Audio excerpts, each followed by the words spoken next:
കഴുകി വെച്ച് ഉണക്കിയിട്ടുള്ള റാഗിയാണ് കേട്ടോ. ഇതിന് പൊടിക്കണം.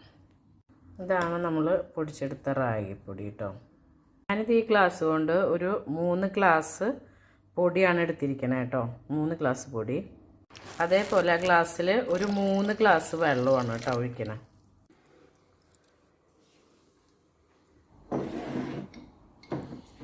ഒരു പൊട്ടി ശർക്കര ഇട്ടിട്ട് നമ്മൾ കുറച്ച് ജീരകം കൂടി ഇട്ടു.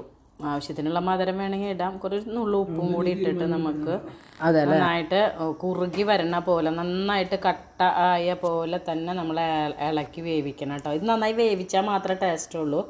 അപ്പോൾ അതിന് നന്നായിട്ട് ഈ വെള്ളം വറ്റുന്നത് വരെ നന്നായിട്ട് കുറുക്കിയിട്ട് നമുക്ക് ഇതേ പരുവാകുമ്പോൾ കുറച്ച് ഏലക്കായ പൊടി ഇടാം കേട്ടോ. ഏലക്കായ പൊടി ഇട്ടിട്ട് ഇതേ നട്ട്സുകളൊക്കെ ഉണ്ടല്ലോ, നമുക്ക് ഇഷ്ടമുള്ള നട്ട്സ്, തേങ്ങ, എള്ള് ഇതൊക്കെ ഇടാം. എന്നിട്ട് ഇതൊക്കെ കൂട്ടി കുഴച്ചിട്ട് ഇതേപോലെ ആക്കിയിട്ട് നമുക്ക് സ്റ്റീം ചെയ്യാം കേട്ടോ. അതേപോലെയായിട്ട് സ്റ്റീം ചെയ്ത് കഴിഞ്ഞ് കഴിഞ്ഞാൽ ഇതേപോലെ ഇഡലി ചെമ്പിൽ വെച്ച് നമ്മൾ സ്റ്റീം ചെയ്ത് കഴിഞ്ഞാൽ സൂപ്പറാണ് കേട്ടോ. അടിപൊളിയാണ്, ഭയങ്കര ടേസ്റ്റാണ്.